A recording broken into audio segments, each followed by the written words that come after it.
Hoje nós vivemos uma crise, porque os casais em muitos lugares não querem ter filhos. Para eles, filhos é peso, filhos são problema, ou então a realidade hoje ela é tão séria para criar um filho, o mundo é tão perverso hoje que alguns não é nem por maldade, eles têm medo. Não é de colocar um filho no mundo e não dar conta. Uma das questões é mamon, né? Você chega para um casal e fala, e aí, tem filho? Não, estamos organizando financeiramente. Ou, e aí, vai ter o segundo? Não dá, é muito caro. Então, você vê que tem a ver, a gente está ligando filhos a dinheiro. A ideia é essa, quanto mais filhos, mais gastos e menos dinheiro eu terei. Quando a Bíblia fala do inverso. Ele fala, não, a sua herança são filhos. Herança do Senhor são os filhos. Ou seja, ter muitos filhos era visto como ser muito rico, ser muito abençoado, né? E é por isso até de um desespero no Antigo Testamento ali daqueles que não tinham filhos, né? Porque era esta visão do mandato de Deus. Então, para mim tem duas questões. Eu vi num podcast um cara falando um negócio que impactou muito. Ele era um jovem até, ele falou assim, pensando agora no ser humano como um animal, como um animal racional. Ele disse assim, você tem noção de quanto é necessário traumatizar uma espécie para ela parar de ter filho? Porque são questões básicas da nossa natureza, o desejo de procriar, porque é uma das coisas mais fortes do ser humano, a perpetuação da espécie. É uma das coisas mais fortes na natureza, a perpetuação da espécie. A proteção da espécie é mais forte do que a proteção pessoal. Olha que interessante. Interessante. E aí você tem países que estão prestes a desaparecer porque aquela geração não quer mais ter filhos. Então ele falou, você tem noção do nível de trauma que é necessário uma geração estar vivendo para parar de desejar algo que é da natureza, né? E achei aquilo muito forte, mas aí tem uma questão espiritual, porque o pecado é definido como rebelião contra Deus. E ter filhos é um mandato. Multipliquem-se.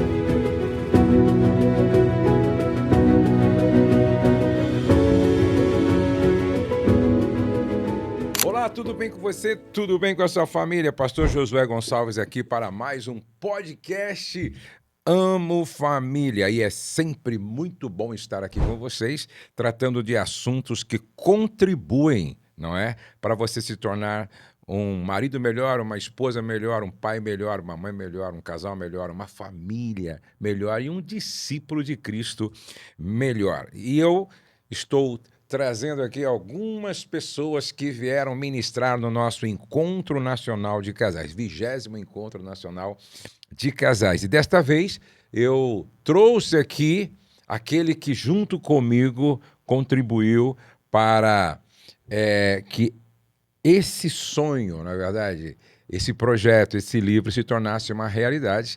Douglas Gonçalves, meu filho, Douglas Gonçalves. Nós vamos estar conversando um pouquinho sobre este livro. Vamos dar, assim, algumas pinceladas em alguns assuntos, porque não vamos entregar tudo, até porque não dá para você entregar um livro, conteúdo de um livro, num podcast. Douglas, muito bem-vindo mais uma vez ao nosso podcast Amo Família. Muito bom estar aqui. Acho que a gente gravou no último encontro, né? Último encontro, Foi até eu e a Val gravamos aqui. Foi muito bom, hein? Foi bem legal. Tem até uns trechos lá que viralizou lá. Não, teve uns cortes lá que viralizou mesmo. Ó, você que não conhece, porque sempre tem algumas pessoas que chegam aqui pela primeira vez, o Douglas... ele é pastor da Igreja Família Jesuscope, ele é o idealizador do Movimento Jesuscope, tem um trabalho muito interessante nas redes sociais e que tem abençoado muitas pessoas no Brasil. E agora, um trabalho na língua hispana, né? A gente está começando usando a inteligência artificial, pegar todos os conteúdos e passando para o espanhol. Então tem até lá um Jesuscope Latam, né? A gente fez o Instagram. E tá começando a alimentar. Por que Latam? É porque aí é América Latina, né? Ah, tá. É o termo para América Latina. Né?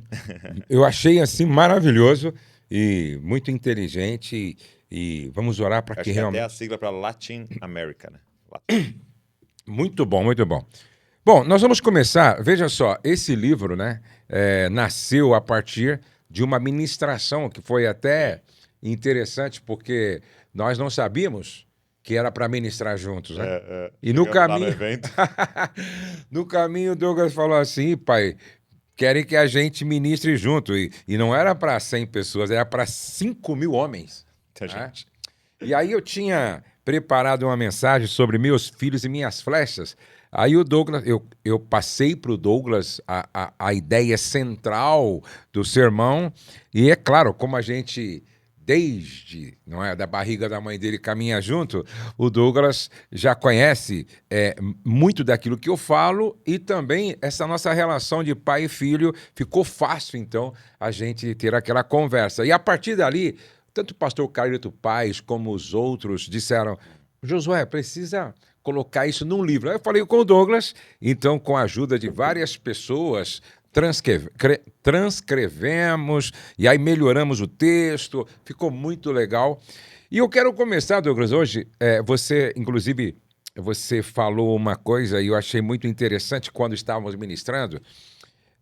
A Bíblia diz assim, no Salmo 127, que é a base do livro, né? Se o Senhor não edificar a casa, em vão trabalhos que a edificam. Se o Senhor não guardar a cidade, em vão vigia a sentinela. E aí no verso 3 diz assim, herança do Senhor são os filhos e o fruto do ventre seu galardão. Hoje nós vivemos uma crise. Por quê? Porque os casais em muitos lugares não querem ter filhos, porque para eles filhos é peso, filhos são problema, ou então a realidade hoje ela é tão séria para criar um filho, o mundo é tão perverso hoje que alguns não é nem por maldade, eles têm medo. Não é de colocar um filho no mundo e não dar conta. Sim. Vamos falar um pouquinho. E aí eu lembro que você diz assim, olha, você tem um filho, você é milionário. Sim. Você tem 2, você é bilionário. Você tem 3, você é trilionário. Vamos falar um pouquinho sobre isso. Porque se você for pensar, uma das questões é mamon, né? É uma das questões. Você chega para um casal e fala, e aí, tem filho? Não, estamos organizando financeiramente. Ou, e aí, vai ter o segundo? Não dá, mas é muito caro e tal. Então, você vê que tem a ver, a gente está ligando filhos a dinheiro e a ideia é essa, quanto mais filhos, mais gastos e menos dinheiro eu terei. Quando a Bíblia fala do inverso, ele fala, não, a sua herança são filhos. Olha o texto. Herança do Senhor são os filhos. Ou seja, ter muitos filhos era visto como ser muito rico, ser muito abençoado, né? E é por isso até de um desespero no Antigo Testamento ali daqueles que não tinham filhos, né? Porque era esta visão, né, do mandato de Deus. Então, para mim tem duas questões. Eu vi num podcast um cara falando um negócio que me impactou muito. Ele era um jovem até, ele falou assim, pensando agora no ser humano como um animal, como né, um animal racional. Ele disse assim, você tem noção de quanto é necessário traumatizar uma espécie para ela parar de ter filho? Porque são questões básicas da nossa natureza, o desejo de procriar, porque é uma das coisas mais fortes do ser humano, a perpetuação da espécie, é uma das coisas mais fortes na natureza, a perpetuação da espécie. A proteção da espécie é mais forte do que a proteção pessoal. Olha que interessante. E aí você tem países que estão prestes a desaparecer porque aquela geração não quer mais ter filhos. Então ele falou, você tem noção do nível de trauma que é necessário uma geração estar vivendo para parar de desejar algo que é da natureza, né? E achei aquilo muito forte. Mas aí tem uma questão espiritual. Porque o pecado é definido como rebelião contra Deus. E ter filhos é um mandato. Multipliquem-se. Então é como um grito da alma humana pecadora dizendo, não, nós não vamos te obedecer. Nós não vamos multiplicar. Então tem esses dois aspectos de realmente uma alma profundamente machucada, e você disse isso, né? Medo desse mundo e tal. Agora, a visão que esse texto traz, e a Bíblia traz, pelo contrário, o mundo tá mal, tenha filhos. Por quê? Porque você está trazendo à terra do céu um guerreiro, uma guerreira que vai ser luz, vai ser sal e vai transformar o ambiente. E é interessante que os muçulmanos têm mais consciência em relação a isso do que os cristãos. Não é verdade? Sim. Por quê? Porque eu acredito que é uma forma de pensar errada, mas sincera. Sim. Eles querem propagar, divulgar, evangelizar o que eles acreditam, né? Espalhar o que eles acreditam a partir da geração de filhos. Não é? Porque eles acham maravilhoso. E é por isso que eles têm 4, têm 5, têm 10, não é? Tem 12. Porque a intenção deles é encher a terra não só de filhos, mas filhos que vão espalhar a cultura islâmica. Exato. Nós deveríamos pensar como, por exemplo, eu penso que a cultura judaica, não é? A nação judaica, ela é milenar. Uma das razões é porque eles sempre entenderam que ter filhos tem esse propósito também. Exato. É uma obediência a Deus, né? Uhum. E aí uma vez um pastor disse assim para mim, e para Val, a família de vocês é boa demais para ser pequena. Uhum. Então é isso. É você entender, cara, você carrega uma cultura, você carrega uma palavra, você carrega a presença. Então, isso a ser espalhado. É claro que existe uma outra ordem no Novo Testamento, que é vão e façam discípulos. Uhum. Então, nós não vamos fazer isso só tendo filhos, né? Nós vamos fazer isso fazendo discípulos também, né? Então, tem esses filhos espirituais, vamos chamar assim, mas também filhos, né? E como ter filhos nos salva, né? Como a Bíblia fala assim, a mulher será salva dando à luz a filhos. E é interessante esse texto, né? E uma das formas de interpretar, e a Val até fala, eu fui salva gerando filhos no sentido de eu fui salvo do meu egoísmo. Eu fui salva da minha vida encurvada em mim mesmo, porque quando o filho chega, acabou, meu amigo. O seu horário já não é mais seu, né? O seu dinheiro já não é mais seu. Os seus planos já não são mais seus, porque a qualquer momento seu plano é quebrado e você vai aprendendo, né, a abrir mão dessas coisas para amar o outro, servir o outro. E é interessante que o texto, ele diz assim, ó, verso 4, como flechas na mão do guerreiro, assim os filhos da mocidade. E dentro de uma aljava, segundo os estudiosos, dentro de uma aljava cabia 5 flechas. Até eu brinco, né? Seria esse um número ideal de filhos para ter? Exegeticamente, eu não acredito que essa seja a intenção do texto, mas é um bom número. É um bom eu diria, é um bom número, 5 filhos. E aí você disse na ministração hoje pela manhã, algo que eu achei assim, muito interessante a gente considerar aqui. Você disse, olha,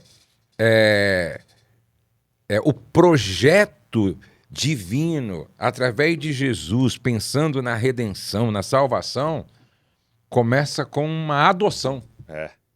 Fala um pouquinho, porque é interessante isso. Lindo, né? isso. Porque eu não sei se alguém aqui já reparou ao ler as genealogias, né? E quando você vai ver, quem é que é da genealogia de Davi? José. É José, e não Maria. Né?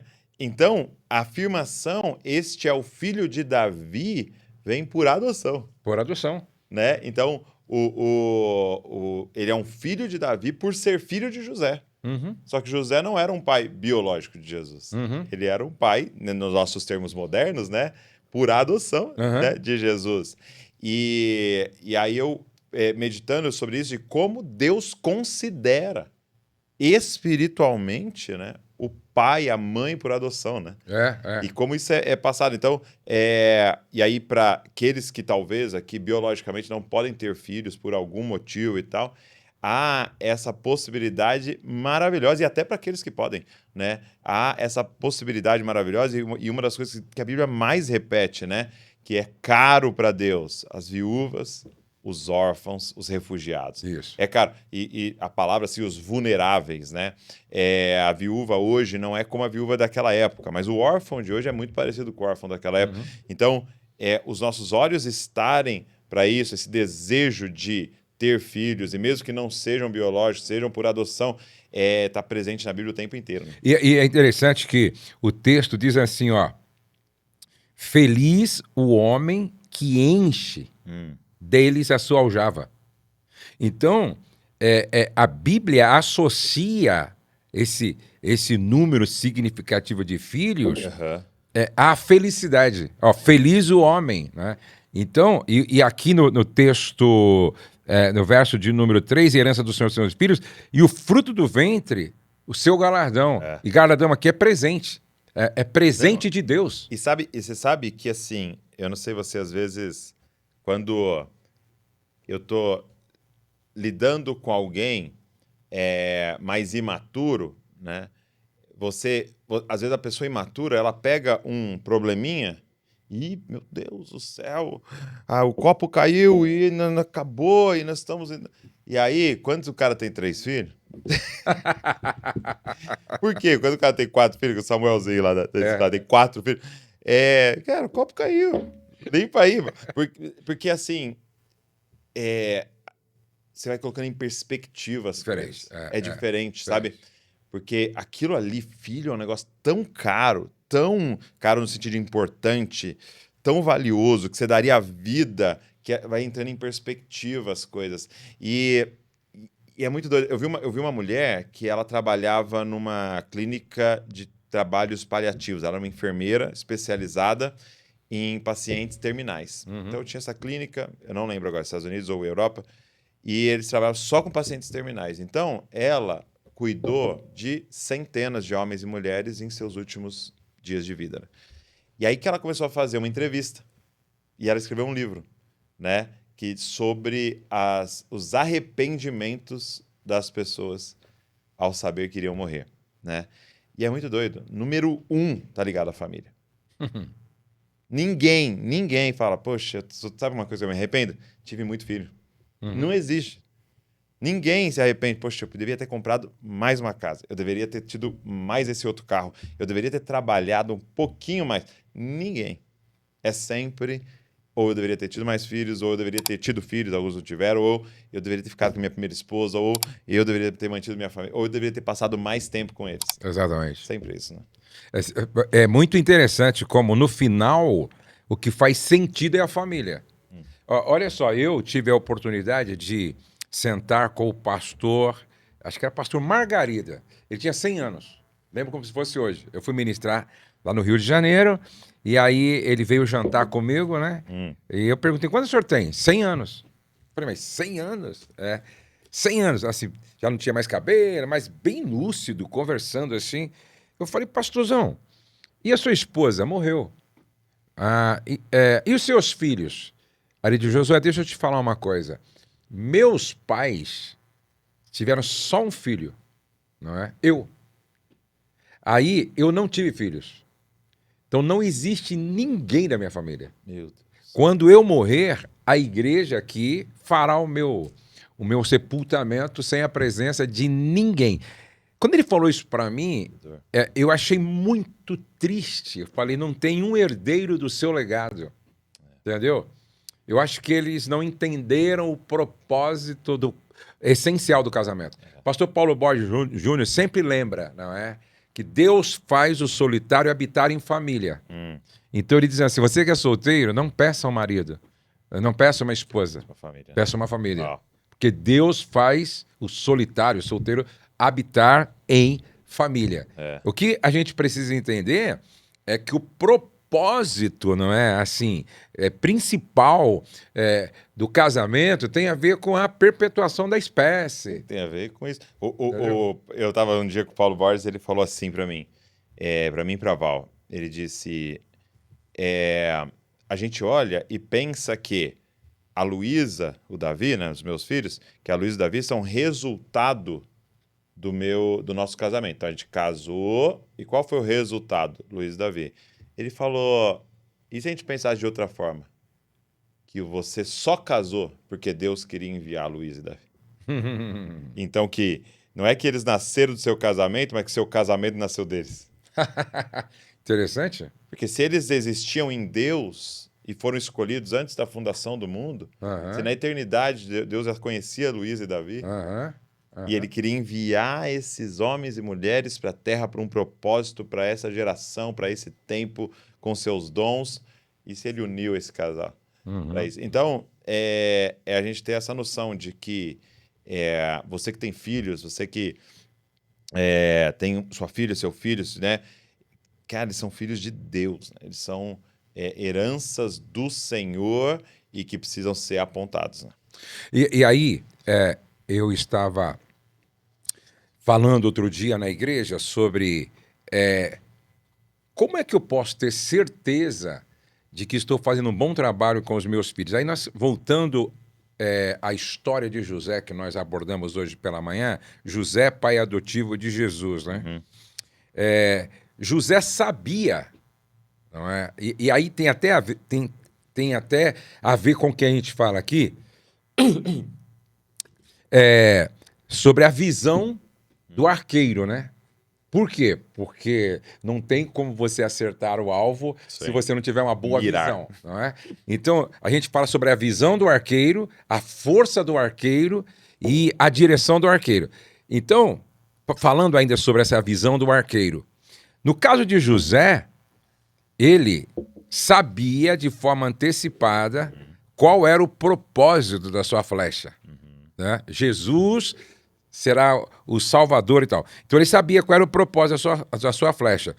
E é muito importante essa questão da visão do arqueiro, porque é o pai que enxerga longe a vocação, o chamado, a missão do próprio filho.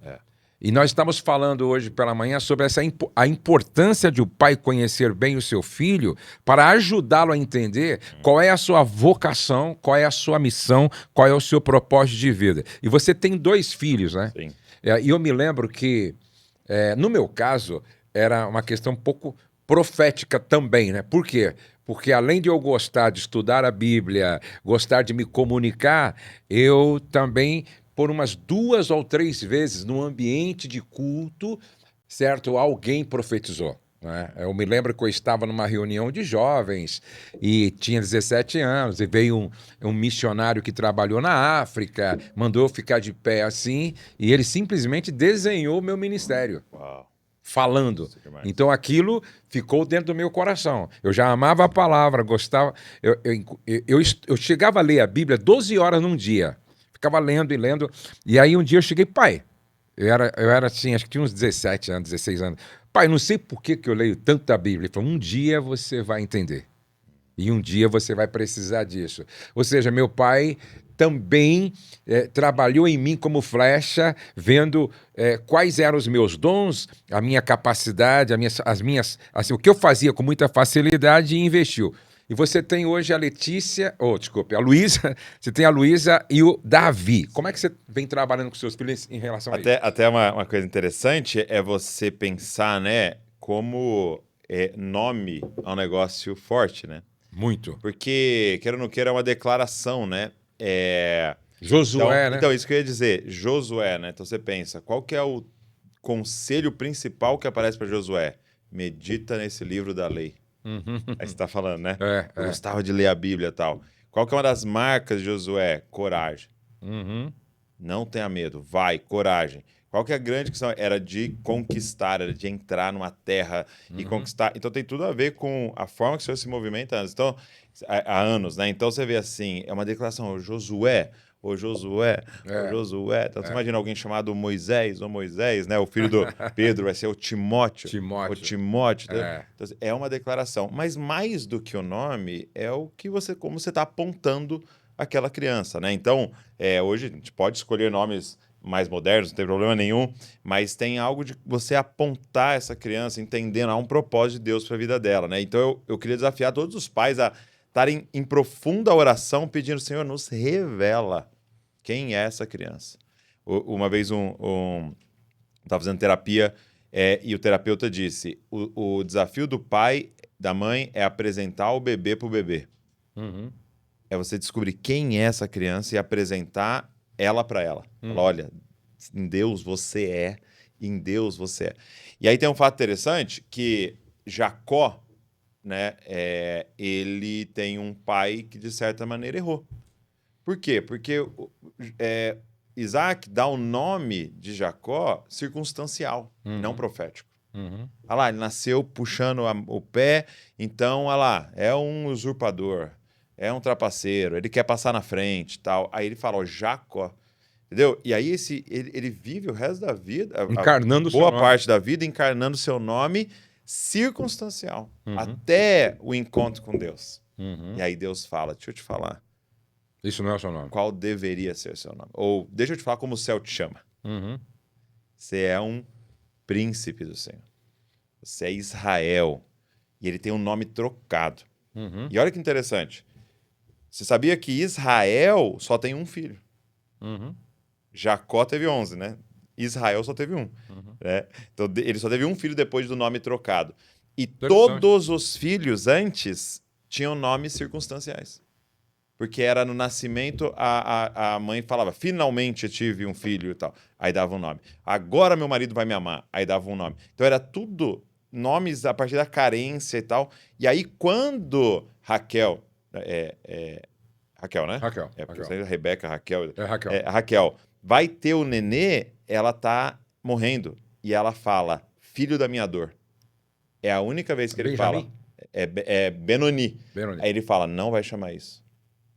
Ele vai chamar filho da minha mão direita. Entendeu?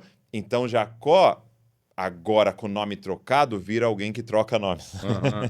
Legal. Agora, e por que eu tô falando tudo isso? Porque eu acho que se a gente pudesse voltar um pouquinho, você, pai e mãe, você precisa ter mais clareza da sua identidade. Uhum. De quem você é em Deus, para que você possa apontar esse filho, essa filha, sabe? Você tem que entender que o seu nome não é mais. Se alguém te der um nome circunstancial, tem um nome de Deus para você. Agora, você pode fazer isso com seu filho, né? Com a sua filha. E aí a gente foi muito intencional. Luísa é uma guerreira da luz. Uhum. E a gente vê claramente a Luísa ser uma influência, assim, né? Onde ela chega, ela quer mudar, influenciar. Então ela está fazendo um trabalho online já com 15 anos, fazendo um trabalho online ali. Davi, o amado. E você vê claramente isso na vida dele, assim, da confiança que ele tem. Ele sabe o quão amado ele é, se comporta como um amado, né? Como um Davi ali, guerreiro e tal. Então você... E aí a gente está percebendo as aptidões. Luísa tem uma facilidade com línguas. Davi tem uma aptidão e um chamado ali, você vê que para essa parte de empresário, finanças, um interesse nisso. E aí você começa, Deus, como é que a gente canaliza isso para a sua glória? Como é que a gente aponta isso para que o seu nome seja glorificado através desses dons e vocações, né? E aí, porque há uma tendência de muitos pais quererem realizar o sonho nos filhos. Pô, eu não consegui ser médico, então ele vai ser médico. Meu sonho foi ser engenheiro elétrico, mas eu não consegui, então mas meu filho vai ser. Sim. E aí acontece um problema muito sério. Olha só, eu conheci a história de um médico. Né? Eu conheci a história de um médico que o sonho do pai era ser médico, mas por alguma razão não conseguiu. Os pais não conseguiram, porque medicina é caro. Aí, como ele tinha uma boa condição agora, ele falou, meu filho vai ser médico. Aí ele convenceu o filho de entrar na faculdade. Aí o filho entrou na faculdade. Aí o filho estudou medicina. Aí o pai montou um consultório para ele. E ele trabalhou 30 anos como médico. Quando ele se aposenta, ele compra um caminhão, falou assim, agora eu vou ser caminhoneiro. Porque o grande sonho dele nunca foi ser médico. O sonho dele foi ser dono de transportadora, pô. Foi ser caminhoneiro, você tá me entendendo? E agora ele saiu dirigindo o caminhão dele, entendeu? Porque esse era o sonho dele. Olha, eu fiquei imaginando que médico foi ele, pô. Porque quando uma chave de fenda está fazendo o trabalho de um alicate, pode até alguma coisa acontecer, mas machuca, estressa, entendeu? Demora e é complexo, né? E aí realmente não vai funcionar como deveria, porque não foi feito para esse propósito. Então, cada filho, ele foi criado, desenhado para cumprir um propósito. E quando o caminhoneiro está no lugar do médico, ele vai ser um péssimo médico. Ou quando o médico está no lugar do caminhoneiro, ele vai ser um péssimo. Ele não vai trabalhar com alegria, não vai atender com alegria, não vai ter prazer naquilo que ele faz. Então, por isso que é importante o pai não forçar uma situação para se realizar no filho. Não pode. E eu lembro que quando o Johnny, né, nosso amigo Dr. Jonatas, ele se formou em medicina, ele falou para mim assim, olha, eu vou fazer uma especialização. Eu falei, que legal, né? Do que você vai fazer? Ele falou, vou fazer especialização em médico da família. E eu nunca tinha ouvido falar. Uhum. E aí eu falei, mas como é que funciona? Qual que é a especialização, né? Porque você tem o cardio lá do coração, você tem o ortopedista, você tem o neuro e tal, mas e o médico da família? Ele falou assim, ó, então o médico da família, ele é o médico de uma família, como acontecia muito antes, né? Então eu apego a criança, começo a acompanhar ela e o propósito é que você acompanhe 10, 20 anos. Então eu não sou especialista em coração, em joelho, em cérebro, eu sou especialista em Josué. Então eu te acompanho desde criança. Então eu conheço como um todo aquele ser, aquela pessoa, quais são os hábitos da sua família e os problemas que geralmente essa família tem e tal. E aí me acendeu um alerta. Porque é isso, né? O chamado de um pai e de uma mãe é ser um médico especialista em Davi. E especialista em Luísa. E ficar o tempo inteiro pensando como a gente faz para esse tal de Davi, essa tal de Luísa ser tudo que Deus sonhou para eles. Então, onde a gente tem que investir, quais são as broncas que a gente tem que dar, o castigo que tem que dar, mas e o curso tem que pagar. E olha, eu lembro que a Luísa chegou para mim agora umas 2 semanas atrás e falou assim, pai, você paga um curso de coreano para mim? Né? A Luísa tem muita facilidade com línguas, então ela fala inglês fluente e tal. Você paga um curso de coreano para mim? E ela tá estudando coreano sozinha lá e tal. Aí eu falei, filho, ó, eu pago, não tem problema nenhum, vamos atrás, vamos ver como é que funciona e tal. Mas deixa eu te falar uma coisa. Aprender uma língua é muito esforço. É muito esforço, dinheiro, tempo, é muito, tá? A pergunta é a seguinte, você tá fazendo isso porque você assistiu os dorama e viu lá, ou Deus tem algo sobre isso no seu futuro? Porque se você vai pôr energia, esforço e tal, nós precisamos fazer algo, filha, que vai acertar o alvo. E pode ser coreano. Pode ser que Deus tenha alguma coisa com isso daí e ele respondendo, vamos fazer coreano. Mas pode ser chinês. Ou pode ser que Deus quer que você aprenda espanhol, ou um francês e tal. Então nós precisamos acertar a ela. Então você ora comigo? Tal. Aí a gente orou e tal, e estamos tentando discernir. Para quê? Para que essa energia seja colocar no lugar certo. Senão é muito tempo desperdiçado. Entendeu? Então, e aí esse é o papel do pai e da mãe. Ficar pegando essa flecha e falando, entendeu? Não é só estudar. É estudar o quê? Não é só ler, é ler isso aqui. Entendeu? Para onde que o Senhor está apontando nessas crianças. E eu voltando ao José e Jesus, né? Jesus a flecha, José o arqueiro, eu me pus a pensar nesses dias o tamanho da responsabilidade de José, né? O tamanho da responsabilidade. Eu fiquei imaginando, né? Maria e José. José, segundo a tradição, era muito mais velho do que Maria, né? Talvez eis a razão por que Deus escolheu um cara maduro para colocar ao lado de uma adolescente, não é? Porque ele sabia do peso da responsabilidade. E aí eu fiquei pensando, meu Deus, você seria escolhido para ser pai do Salvador, de Jesus. Então, era uma missão muito complexa. Só que quando a gente para refletir sobre a nossa paternidade, não é muito diferente.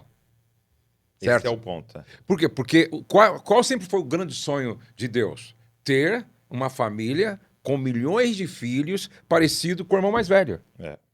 Então, de certa forma, eu também tenho Jesus em casa. Na verdade, eu tenho 3. Sim. 3. Então, aqui uma dica para os pais que querem saber se estão fazendo um bom trabalho. Então, vamos pôr uma conversa com Deus. Deus, como eu sei que estou fazendo um bom trabalho com a Letícia, o Douglas e o Pedro? Não é? Talvez a pergunta dele seria, vocês estão educando filhos para que eles se pareçam com o irmão mais velho? Porque eu quero uma família com milhões de filhos parecidos com Jesus. Sim. Então, eu estou fazendo bem meu trabalho quando o propósito final da minha paternidade é ter filhos parecidos com o irmão mais velho. E aí é o que você falou da visão, porque a gente precisa de um alvo. Exatamente. Ele precisa de um alvo que você está falando, eu estou apontando ele para ali. Uhum. Né? E, infelizmente, tem um monte de gente intencional apontando para o alvo errado. Então, por exemplo, ele vai ser rico, ele vai ser rico. Aham. Esse não é o alvo. Não é o alvo principal. O principal não é. Não é. Entendeu? Não, ele vai ser tal coisa. Jogador ele vai, de futebol. ele tal. vai ser o melhor, ele Aham. vai ser o não sei o quê. Ele, entendeu? Não é o alvo. O alvo é parecer com Jesus. Então, se ele não tiver tanto recurso e parecer com Jesus, você acertou o alvo. Se ele tiver todo o recurso do mundo e não parecer com Jesus, você errou o alvo. Aham. É claro que para muitos que vão parecer com Jesus, cumprir uma missão, vão precisar de muitos recursos. Glória a Deus por isso. Mas você tem que mirar nesse alvo.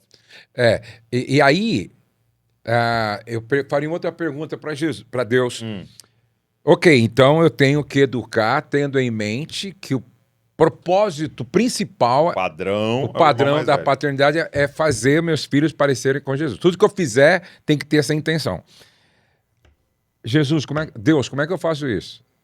Talvez a resposta dele seria: comece se parecendo com Jesus. Seja esse modelo. Seja esse modelo. E aí, aqui no livro, eu falo dessa força do guerreiro, que é uma força moral. Entendeu? Aonde os filhos enxergam um comportamento em mim que tem a ver com esse Jesus que eu quero com eles, que eles se pareçam. Vamos falar um pouquinho sobre isso. Como está faltando isso dentro de casa muitas vezes. E aí, cara, é muito legal isso que você está falando, por quê? Porque isso acontece nos momentos mais simples. E aí esse que é o problema, né? Porque eu posso vou levar meus filhos lá na conferência. Isso ajuda, vamos fazer tal. Mas o lance todo é nos momentos não programados. Dia a dia, no ordinário. No né? ordinário. Então, é uma situação que aconteceu aqui. Aconteceu uma vez uma situação de um círculo de meninos lá, tal. Eles fizeram um comentário racista. Entendeu? Então, aconteceu na hora ali. E eu tive a oportunidade, eu e a Val, chamar o Davi e falar, vem aqui. Isso daqui é inadmissível. Isso aqui, Davi, que aconteceu e não havia nem sido ele e tal, mas aproveitamos o gancho. Isso aqui, Davi, é pecado. Isso aqui, Davi, fere a imagem de Deus. Tem noção que o branco, o amarelo, o asiático, o negro tem a imagem. Você tem noção do quanto Deus é ferido quando alguém falou um negócio desse e tal? Aí você tem a oportunidade. Só que é na hora, não deu pra programar. Não é uma conferência. É na hora. E o tom de voz e a postura, estou mostrando. Isso aqui é muito importante. Aí, poxa, tratou mal a irmã. Vem aqui. Tratou mal o irmão. Vem aqui, vem aqui, vem aqui. Isso aqui, não, isso aqui não dá. Isso aqui é pecado. Isso aqui tá errado. Nós vamos nos perdoar aqui. Tal. Essa relação é a mais importante da sua vida. Tudo passa. Irmão, irmã nunca vai passar. E tal, aí você vai construindo. Aí vamos lá, agora aqui na Bíblia. Ah, não quero. Vem aqui. Isso aqui é o livro mais importante. Então, momentos ordinários. Como eu falei, é uma quarta-feira de manhã, Isso. é uma quinta-feira à noite, aí contou uma mentira. Vem aqui. Olha, mentira. Não. Confessou. Poxa, ó, quando você fala a verdade, é sempre melhor e tal. E aí você vai colocando Eu e tal. chamo aqui de modelagem da flecha, né? Porque é em casa que se modela a flecha. Exato. Não é na igreja. A igreja coopera. É dentro da aljava ali, modelando ela. Exatamente, né? E porque muitas pessoas transferem essa responsabilidade e por isso que a flecha não fica como deveria ficar. Porque não é responsabilidade da escola, não é responsabilidade da igreja. A escola, a igreja podem cooperar no trabalho, mas é em casa que está a oficina modeladora dessas flechas. Uma coisa interessante, que eu lembro que você estava falando para mim de ter lido um livro, estar lendo um livro, e até o título dele é meio estranho, né? E aí eu vi um cara falando num podcast dele, aí eu queria até que você expandisse, porque era aquele... me corrija se estiver enganado. Não deixe herança? Como é que é? Morra sem nada. Morra sem nada. E aí parece estranho, né? Porque parece que ele tá falando assim, não deixa herança pros seus filhos, não. Exatamente. Gasta tudo. Gasta tudo, não deixa nada pra ninguém, não. E não é a propósito do livro, né? E aí eu vi esse cara contando a história inicial do livro, que era de uma mulher que recebe uma grande herança, a mãe morre, ela não sabia que a mãe tinha tanto dinheiro guardado, a mãe morre, ela recebe ali milhões ali, alguns milhões, E aí vão entrevistar ela. E aí, você está feliz de ter recebido esses milhões? Ela falou, lógico, né? Ganhar dinheiro é sempre muito bom, tal. Ela já tinha lá os seus 60 anos, a mãe morreu mais velha. E ela falou assim, mas eu fiquei triste, porque eu morei a vida inteira nessa casa aqui com o mofo, e minha mãe ficou guardando esse dinheiro, e na verdade ela podia ter gastado junto com a gente. A gente podia ter curtido várias coisas juntas, ao invés de esperar morrer e deixar esse dinheiro para eu usar sem ela e tal. E por que eu tô falando isso? Porque às vezes a gente entra nessa tanto da segurança e tal, e não percebe. Deixa essa herança em vida no sentido de qual o melhor curso que você puder pagar para seus filhos. Exatamente. Qual é a experiência que esse ano? O ano passado eu levei a Luísa em Roma e em Paris, que eu ia pregar, levei ela. E esse ano eu levei o Davi no Japão, que eu ia pregar lá, levei ele. E foi um gasto grande para levar no Japão, para levar ela lá, entendeu? Mas eu sei, tô depositando uma experiência cultural que não dá para ter em outro lugar e tal na vida dos dois. Por exemplo, eu tenho 41 anos de vida conjugal e eu tenho 41 registros de férias. Isso. Você sabe, lá em casa nós temos pilha de foto. De férias. E é isso que fica, a experiência, a memória. Fica marcado. Então, esse dinheiro não está guardado, você gastou ele, não está numa poupança, não está rendendo e tal, mas está dentro de nós. Exatamente. E nós somos quem nós somos hoje por causa disso, por causa do intercâmbio que você se esforçou para me pagar nos Estados Unidos. Então, é isso, é agora. E aí, lógico, dinheiro, vou até ser sincero, é o mais fácil. Agora é tempo. É tempo você ir lá e sentar e estar junto, fazer a lição e não sei o quê. E é intencionalidade, é oração, é estar e ser esse exemplo. Exatamente. Gente, é sobre isso que nós estamos falando nesse livro, Meus Filhos, Minhas Flechas, eu e o Douglas. Olha, tem muita experiência nossa aqui, até o Douglas coloca aqui algumas situações que aconteceram entre nós sobre disciplina, que ficou muito legal. Até foi a Ana quem me sugeriu. Nós não íamos colocar, preocupado, daí a Ana, que está me ajudando, falou, não, pastor, vamos colocar, porque é legal, a história do lápis de cor. Lápis de cor. Você vai ler aqui. Você vai ler aí. Muito legal, muito legal. Vale muito a pena. Parabéns à Editora Vida. Ficou... O conteúdo é muito bom. A diagramação. Mas a diagramação, a capa... Olha, vale muito a pena. Nós estamos lançando esse livro. Não deixe de adquirir o seu na livraria mais próxima ou então no meu site do Douglas. Deixa o link aqui na descrição para o pessoal, né? Vamos deixar o link aqui na descrição, certo? Para que vocês possam adquirir o seu livro. Douglas, foi muito bom a nossa conversa. Obrigado, sempre bom. Olha, e agora depois eu vou lá participar do seu podcast. Isso, para a gente falar também mais um pouco de pais e filhos. Valeu, Deus abençoe. Deus abençoe.